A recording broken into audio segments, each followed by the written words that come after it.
Hey traders, and welcome back to the channel. Today, we're diving deep into the fascinating world of hard-to-borrow stocks and potential short squeeze candidates. We scour the market daily for unique situations, and one microcap name, GITS, has certainly caught our attention due to its extreme borrow fees and incredibly tight supply. We're going to break down exactly what's happening with GITS and what it could mean from an educational perspective. Important disclaimer, this video is for educational and informational purposes only.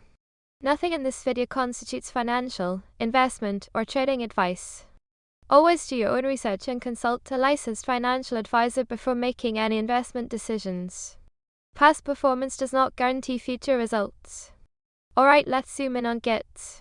This is a microcap company, and our screen currently has a sector listed as N/A, which often means it's a lesser known or very niche entity in the market.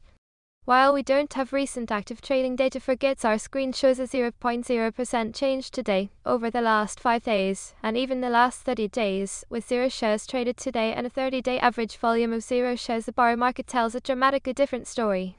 This stock appeared on our hard-to-borrow screener for one incredibly significant reason: its annualized cost-to-borrow fee is a staggering 932.3%.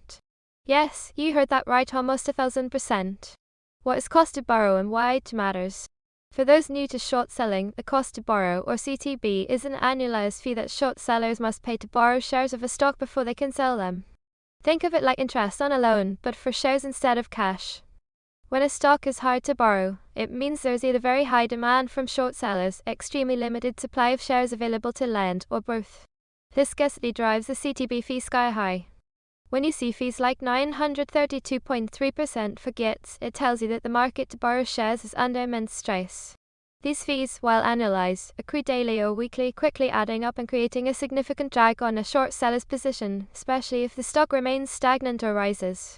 Fees can exceed 100% because they are driven purely by supply and demand in the lending market, separate from the equity price itself. Why this stock is hard to borrow right now. Now let's apply this to GITS specifically. That 932.3% annualized CTB fee is a huge red flag for anyone shorting this stock.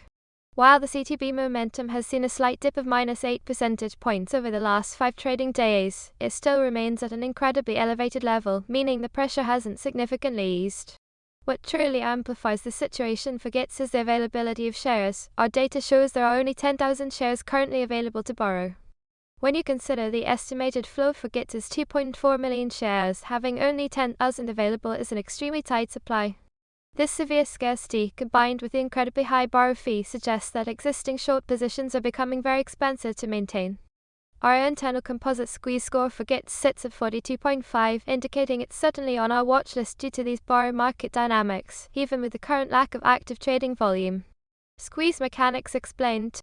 So, how does this relate to a potential short squeeze?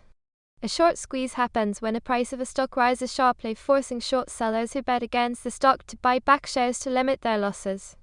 This buying action, often triggered by margin calls, creates a cascade effect. More buying drives the price even higher, forcing more short sellers to cover, and so on.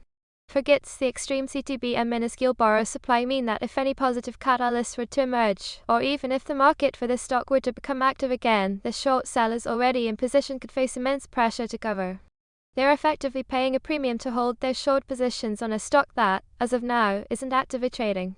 However, it's crucial to remember that a high cost to borrow does not guarantee a squeeze. It can also signify that short sellers have very strong conviction in their bearish thesis and are willing to pay a premium to maintain their positions, especially if they believe fundamental issues with the company outweigh the borrow costs. Dilution risk check. One critical factor that can make or break a short squeeze thesis is dilution. Dilution occurs when a company issues new shares, increasing the total number of shares outstanding. This influx of new shares can create selling pressure and provide more supply for short sellers to cover their positions, effectively negating or offsetting any potential short squeeze even when the cost to borrow is high. For GITS, our check found no recent diluted SEC filings such as SMINUS-1, SMINUS-3, or 424B within the last 90 days, which is a positive sign for any potential squeeze scenario as there's no immediate new supply from the company. We also found no recent reverse splits in our lookback window. Important disclaimer, this video is for educational and informational purposes only. Nothing in this video constitutes financial, investment, or trading advice. Always do your own research and consult a licensed financial advisor before making any investment decisions. Past performance does not guarantee future results. Given the unique situation with GITS' extremely high borrow fees and practically no shares available, yet zero recent trading volume or price movement, what should we watch for? The key here is change. We want to monitor if the shares available to borrow drop even further below that 10,000 mark. An increase in the CTB fee beyond its already staggering 932.3% would also indicate increased pressure. Most importantly, we'd look for any sign of actual trading volume returning to GITS.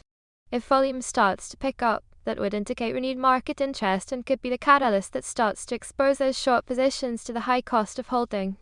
Without any market activity, the short sellers are incurring high costs on what is currently a dormant stock. In conclusion, its presents a fascinating, albeit currently liquid, educational example of a stock with extreme hard-to-borrow dynamics. With an annualized cost-to-borrow fee hovering at an astonishing 932.3% and only 10,000 shares available to borrow against the 2.4 million share float, the borrow market is clearly signaling significant stress. While there is no recent price action or volume, existing short sellers are feeling the heat from these exorbitant fees.